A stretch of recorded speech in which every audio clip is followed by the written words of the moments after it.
आसंतु आमे मिलित भावरे द्वितीय तिमोथी 4:1-8 पर्यंत पाठ करिबा। मो ईश्वरଙ୍କ ସାକ୍ଷାତରେ ଆଉ ଯେଉଁ ଖ୍ରୀଷ୍ଟ ଯୀଶୁ ଜୀବିତ ଓ ମୃତ ଉଭୟଙ୍କର ବିଚାର କରିବାକୁ ଯାଉଅଛନ୍ତି, ତାହାଙ୍କ ସାକ୍ଷାତରେ ପୁଣି ତାହାଙ୍କ ପୁନରାଗମନ ଓ ରାଜ୍ୟର ଶପଥ ଦେଇ ତୁମ୍ଭକୁ ଦୃଢ଼ ଆଦେଶ ଦେଉଅଛି।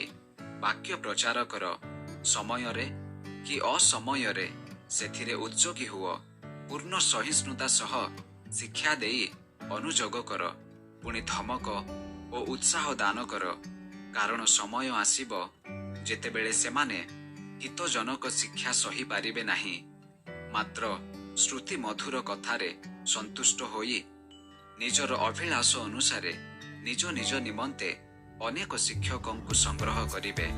ପୁଣି ସତ୍ୟ ବାକ୍ୟରେ କର୍ଣ୍ଣ ନ ଦେଇ କଳ୍ପିତ କାହାଣୀ ପ୍ରତି ମନ ଦେବେ। କିନ୍ତୁ ତୁମ୍ଭେ ସମସ୍ତ ବିଷୟରେ ସଚେତନ ହୁଅ, କ୍ଲେଶ ସହ୍ୟ କର, ସୁସମାଚାର ପ୍ରଚାର କର, କାର୍ଯ୍ୟ ସାଧନ କର, ତୁମ୍ଭ ସେବାର କାର୍ଯ୍ୟ ସଫଳ କର। କାରଣ ଏବେ ହିଁ ମୋହର ପ୍ରାଣ ଆହୁତି ପରି ଢଳା ଯାଉଅଛି। ମୋହର ମହାପ୍ରୟାଣର ସମୟ ଉପସ୍ଥିତ। ମୁଁ ଉତ୍ତମ ଯୁଦ୍ଧରେ ପ୍ରାଣପଣ କରିଅଛି, ନିରୂପିତ ପଥର ଶେଷ ପର୍ଯ୍ୟନ୍ତ ଦୌଡ଼ିଅଛି, ମୁଁ ବିଶ୍ୱାସ ରକ୍ଷା କରିଅଛି। ବର୍ତ୍ତମାନ ମୋ ନିମନ୍ତେ ଧାର୍ମିକତାର ମୁକୁଟ ରଖାଯାଇଅଛି। ତାହା ସେହି ମହାଦିନରେ ନ୍ୟାୟବାନ ବିଚାରକର୍ତ୍ତା ପ୍ରଭୁ ମୋତେ ଦେବେ। ପୁଣି କେବଳ ମୋତେ ନୁହେଁ, ମାତ୍ର ଯେତେ ଲୋକ ତାହାଙ୍କ ଆଗମନକୁ ଆଗ୍ରହରେ ଅପେକ୍ଷା କରନ୍ତି, ସେ ସମସ୍ତଙ୍କୁ ଦେବେ। ଏହି ଭିଡ଼ିଓ ଶେଷ ଯାଏଁ ଦେଖିଥିବା ହେତୁ ବହୁତ ବହୁତ ଧନ୍ୟବାଦ। ପ୍ରଭୁ ଆପଣଙ୍କୁ ଆଶୀର୍ବାଦ କରନ୍ତୁ।